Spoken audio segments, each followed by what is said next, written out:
इसमें क्या होता है, ये डेट फंक्शन सबसे पहले हम सीखेंगे ई ओ मंथ से एंड ऑफ मंथ भी बोला जाता है, ठीक है। मतलब इसका मतलब क्या है, जो मंथ आएगा उसके एंड में, उसके जो मंथ आएगा, जो मंथ के पहले या जो भी मंथ आएगा पहले या बाद का, उसके उसी मंथ के जो भी लास्ट डेट निकालेगा, एंड वाली डेट। और दूसरा हमारा फॉर्मूला है ई डे, ई डेट, ई डेट, ई डेट, ई डेट क्या करने वाला है, ये हमें जो भी, जैसे हमारे सामने महीना आएगा, महीना को चेंज कर देगा और डेट हमारी जो भी है वो सेम रहेगी, ठीक है, ये रहने वाला है। इसके बाद हम सीखने वाले हैं तीसरे नंबर पे नेटवर्क, नेटवर्क डेज फंक्शन। ये क्या करने वाला है, ये आपको जो भी, जैसे आपने मान लीजिए मंडे से लेके फ्राइडे तक जो भी काम किया है उसे आपको निकाल के दे देगा, हॉलीडे को छोड़ करके, हॉलीडे को छोड़ करके, ठीक है। अगर हॉलीडे भी लगाना चाहते हैं तो अलग से आपको रेंज देनी पड़ेगी। और इसके बाद में छोटा फॉर्मूला हमारे सामने, network days dot I N T है। ये क्या करने वाला है, ये आपको एक कस्टम वीकेंड्स को, जो भी वीकेंड्स आएंगे उन्हें कस्टम कर देगा और स्पेसिफाइड, जैसे सैटरडे संडे को हटाना है तो वो संडे लेना है हमें, तो इस तरीके से ये काम करता है। उसके बाद में पांचवें नंबर पर आता है वीकडे। ये क्या होता है, जो वीकडे में जो भी नंबर होते हैं, जैसे मंडे हमारा एक पर आता है तो एक दो तीन इस तरीके से हमें निकाल के देखा है। तो एक बार हम अपनी पीडीएफ में वो समझ लेते हैं।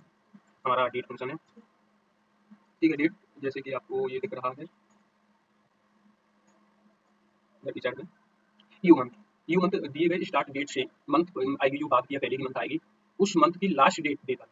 और ये आपको सिंटैक्स दिख रहा है, equal you month start date comma months, ठीक है। और जैसे हमारे सामने स्टार्ट डेट दी गई है 15/06/2025, 15/06/2025, 15/06/2025, मंथ्स दिए गए 01 - 1, फॉर्मूला इक्वल यू मंथ्स, ए मतलब स्टार्ट डेट हमारी, और मैं जीरो लगाया तो इसने महीना वही रखा है क्योंकि हमारा मंथ जीरो था, लेकिन उसी लास्ट डेट में आ गया है और 2025 ही है। जैसे ही एक किया हमने तो देखो महीना हमारा चेंज हो चुका है, आगे जा चुका है, और लास्ट डेट 31 आती है 7वें महीने, ठीक है। ऐसे ही -1 किया, -1 मतलब पीछे जाएगा, तो देखो 5वां महीना आ चुका है लेकिन लास्ट डेट, ठीक है। और जो हमारे 5वें महीने की लास्ट डेट है वो 31वां महीना है और 2025, इस तरीके से नीचे स्टार्ट डेट क्या होता है, स्टार्ट डेट में वो डेट लिखेंगे जिसे कैलकुलेशन स्टार्ट करना है, ठीक है। नीचे क्या है, ई डेट, ई डेट फंक्शन, ये फंक्शन क्या करता है, दिए गए स्टार्ट डेट से मंथ आएगा जो भी बार या पहले का, उसमें जो डेट रहेगी वो सेम रहने वाली है। जैसे इसका सिंटैक्स होता है equal E date start date comma months, ठीक है। हमारे सामने ये डेट दी गई है, इसमें 1 - 2 1 लिया हमने मंथ्स, ठीक है।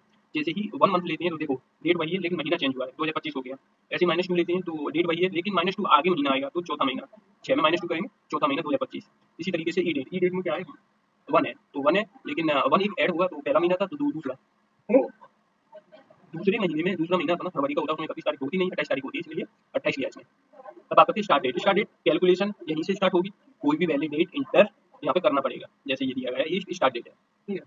इसके बाद में आ जाते हैं इधर की साइड में, इसमें अब देखते हैं नेटवर्क डेज फंक्शन। ये क्या करता है, स्टार्ट डेट से एंड डेट तक कितने वर्किंग डेज हैं, जैसे मंडे से फ्राइडे तक, ठीक है, और हॉलीडे को छोड़ करके एक हमारी स्टार्ट डेट होगी, एक एंड डेट होगी, उससे लेकर स्टार्ट से एंड तक कितने टोटल हमने दिन काम किया, वर्किंग किया है, ठीक है। उसको इसका सिंटैक्स होता है equal network days, start date लिखनी पड़ेगी, एंड डेट लिखनी पड़ेगी, और हॉलीडे जो भी होगा, हॉलीडे ये एक ऑप्शनल पैरामीटर है, हॉलीडे है तो लिख लीजिए वरना छोड़ दो। जैसे एग्जांपल दिया गया है इसमें, हमारे पास में 1/6/2025 दो डेट्स दी गई है, एंड डेट्स भी है, हॉलीडे इसमें नहीं है, इसमें हमने हॉलीडे की जो रेंज है वो ले ली है, ऊपर लिखी होती है। जैसे ही हमने फॉर्मूला लगाया तो रिजल्ट आया हमारे 11 दिन, ठीक है। अब हॉलीडे को ऐड करके फॉर्मूला लगाया तो आया 8 दिन। हॉलीडे रेंज में नोट करके लिखा गया है, हॉलीडेज रेंज में हम ऊपर वाले कॉलम्स हॉलीडे लीव जो भी है 1 to 5 में दिए गए हैं वो हॉलीडे डेट्स देंगे, मतलब सिलेक्ट करेंगे, ठीक है। अब देखते हैं network days dot I N T है, इसमें क्या होता है कि इसमें जो कस्टम वीकेंड है, जैसे फ्राइडे सैटरडे संडे है जो भी, वो स्पेसिफाइड करके वर्किंग डेज निकालते हैं। इसका सिंटैक्स रहता है वो equal network days dot I N T है, स्टार्ट डेट लिखनी पड़ेगी आपको, एंड डेट भी लिखनी पड़ेगी, और वीकेंड, वीकेंड क्या ऑप्शनल है, अगर आपके पास में वीकेंड है तो आप लिख लीजिए वरना ऑप्शनल छोड़ दीजिए, और हॉलीडेज भी ऑप्शनल है। एग्जाम्पल दिए गए हैं ये दो, और एंड डेट भी, स्टार्ट डेट एंड डेट दी गई है हमारे पास में। वीकेंड मान लो इसमें सैटरडे संडे एक वीकेंड है और इसमें सिर्फ संडे को है, ठीक है। हॉलीडेज जिसमें हॉलीडे रेंज होगी जो हमारे पास में वो हम वहाँ से पिकअप कर लेंगे। ये फॉर्मूला लगा दिए गए हैं तो रिजल्ट आया 8 और 10। क्या होता है कि वीकेंड कोड्स होते हैं कुछ, वो ऑटोमेटिक हमारे सामने आ जाते हैं, लेकिन जो 1 नंबर का कोड होता है वो सैटरडे संडे डिफॉल्ट रूप से होता है, और 7 नंबर का होता है संडे, 2 नंबर का होता है मंडे। इसके बाद में हम देख लेते हैं वीक नंबर। वीक नंबर क्या करता है, हमारे पास में दिए गए डेटा का ईयर के हिसाब से वीक नंबर देता है, ईयर के हिसाब से वीक नंबर देता है। इसका सिंटैक्स होता है equal week number, serial number जो भी हमारे सामने डेट होती है उसे सीरियल नंबर बोल दिया जाता है, और रिटर्न टाइप। अब क्या कौन से टाइप का डेट रिटर्न करना चाहते हैं, ठीक है। डेट दी गई है हमारे सामने, तो रिटर्न टाइप है जैसे संडे और start, Sunday start, Monday start या संडे स्टार्ट, ये कोड है।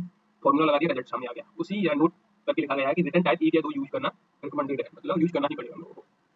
उसी तरीके से वीक डेट देखते हैं, ये क्या करेगा, वीक दिए गए डेट का वीक में कौन सा दिन है, नंबर रिटर्न करता है उसका वीक डे। जैसे सोमवार को मान लो एक बोलते हैं हम तो एक रिटर्न कर देगा। इसका सिंटैक्स होता है equal week day serial number हमारा रिटर्न टाइप, ठीक है। जैसे डेट हमारे सामने दी गई है, रिटर्न टाइप भी दिया गया है और फॉर्मूला लगा दिया, रिजल्ट आया 1 to 1 को। जैसे हमने रिटर्न टाइप में जैसे दूसरा ऑप्शन चूज किया तो एक को संडे दिखाएगा, लेकिन अगर मंडे वाला ऑप्शन चूज करते तो मंडे दिखाता। रिटर्न टाइप होते हैं अलग, वो हमें पता होनी चाहिए। अब देखते हैं इधर की साइड में जैसे लिखा है हॉलीडे या लीव 1 to 5 कॉलम्स, जैसे इन कॉलम्स में आप अलग अलग हॉलीडे या लीव डेट्स एंटर करेंगे, ठीक है, कॉलम्स में। इन डेट्स को नेटवर्क डेज और नेटवर्क डेज आईएनटीएल फंक्शन में हॉलीडे आर्गुमेंट के रूप में यूज किए जाते हैं, ठीक है। आप जितने कॉलम्स यूज करना चाहें 1 to 5 उतनी बार उतनी भर सकते हैं, बाकी ब्लैंक रह सकती है, ठीक है। जैसे हमारे सामने एग्जांपल दिए गए हैं हॉलीडे 1 2 3 4 5, इस तरीके से आप हॉलीडे लिख सकते हैं, या वो आप जब रेंज सेलेक्ट करें तो ऑटोमेटिक निकाल के देगा। टिप्स क्या है, डेट्स को डीडीएमएम और बाई फॉर्मेट में इंटर करें। वीकेंड्स ऑटोमेटिकली एक्सक्लूड हो जाता है नेटवर्क डेज में, ठीक है। Network day dot I N T L में आप कस्टम वीकेंड सेट कर सकते हैं। तो ओके गाइस, आज के लिए इतना ही। मैं उम्मीद है आपको समझ में आया।